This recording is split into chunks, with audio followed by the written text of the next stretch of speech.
तो साथियों, भारतीय साक्षरता नियम 2023 में हम पढ़ रहे हैं धारा 63, जो कि धारा भारतीय साक्षरता नियम 1872 की धारा 65 के समरूप है। इलेक्ट्रॉनिक अभिलेखों की ग्राह्यता, एडमिसिबिलिटी ऑफ इलेक्ट्रॉनिक रिकॉर्ड, जिसका हमने भाग 1 आपको बताया था। अब हम पढ़ेंगे भाग 2। भाग 2 यानी कि धारा 63 का सब क्लोज 2। सब क्लोज 2 के भी 4 पोर्शन है, A, B, C, D। The condition referred to in sub section in respect of a computer output shall be the following namely. मतलब क्या कह रहे हैं? कह रहे हैं कि कंप्यूटर की निर्गम बाबत उपधारा में वर्णित शर्तें निम्नलिखित होंगी। जब भी कंप्यूटर से कोई आउटपुट निकाला जा रहा है या तैयार किया जा रहा है तो उसकी शर्तें निम्नलिखित होंगी, वो हम आपको बताने जा रहे हैं। तो जिन साथियों ने अभी तक हमारा चैनल सब्सक्राइब नहीं किया है, हमारे चैनल को सब्सक्राइब कर लें। धारा 63 का वीडियो नंबर 1 हम बना चुके हैं, ये वीडियो नंबर 2 है जिसको हम भाग 2 बोल रहे हैं। तो हम पढ़ते हैं धारा 63 सब क्लोज 2 में क्या है ये। The condition refer to in sub section in respect of a computer output shall be the following नेमली।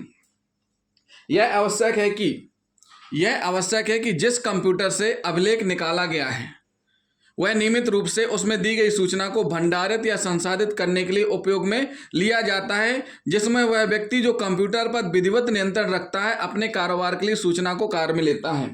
समझिए क्या कह रहा है। यह आवश्यक है कि जिस कंप्यूटर से अभिलेख निकाला गया, the computer output containing the information was produce by the computer, मतलब जिससे प्रोड्यूस किया गया है, क्या निकाला गया है, वह नियमित रूप से उसमें दी गई सूचना को भंडारित करता था। क्या करता था? भंडारित यानी स्टोर करता था।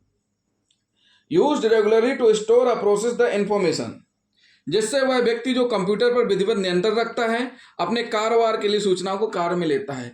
किसके द्वारा? जो विधिवत नियंत्रण रखता है, एक ऐसे व्यक्ति के द्वारा जो उसमें विधिवत नियंत्रण में रखता है, उसी के द्वारा उपयोग में लिया जाता है।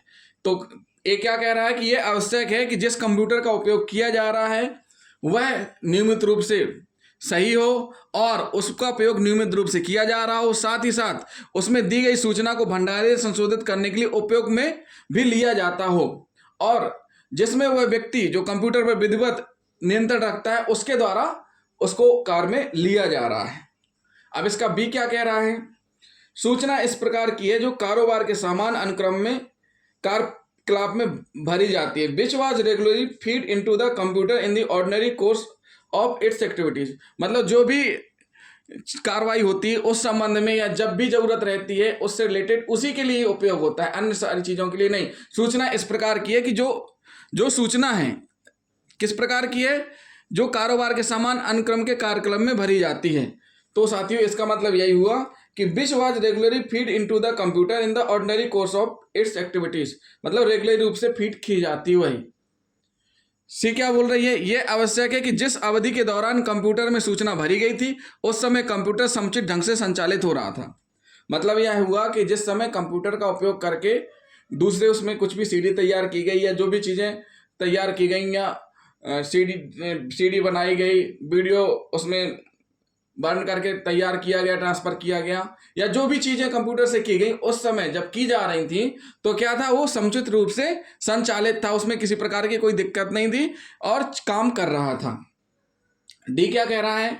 इलेक्ट्रॉनिक अभिलेख में से जो सूचना निकाली गई है वह ऐसी सूचना ली गई है, the information content in the record was derived और वॉज प्रोड्यूस्ड फ्रॉम, जो उसमें कारोबार के समान संचालन के दौरान भरी गई थी। The information feed into the computer in the ordinary course of its activities, मतलब वही चीज़ जो उस एक्टिविटीज़ को, उस कार्य को करने के लिए जो सूचना इसमें इनपुट की गई थी वही उसके द्वारा निकाली गई है। कौन सी? इलेक्ट्रॉनिक अभिलेख में से जो सूचना निकाली गई है वह ऐसी सूचना ली गई है जो उसमें कारोबार के समान संचालन के दौरान भरी गई थी। तो साथियों, ये क्या हुआ? धारा 63 का बी सब क्लोज, बी सब क्लोज के अंतर्गत A, B, C, D हैं। तो जिन साथियों ने अभी तक हमारा चैनल सब्सक्राइब नहीं किया है, हमारे चैनल को सब्सक्राइब कर लें। और आगे हम बताएंगे क्या, धारा 63 का 3 सब क्लोज 3, जिसके अंतर्गत A, B, C, D, E सब क्लोज हैं। तो साथियों, हमारे अगले वाले वीडियो को देखना ना भूलें। थैंक यू दोस्तों।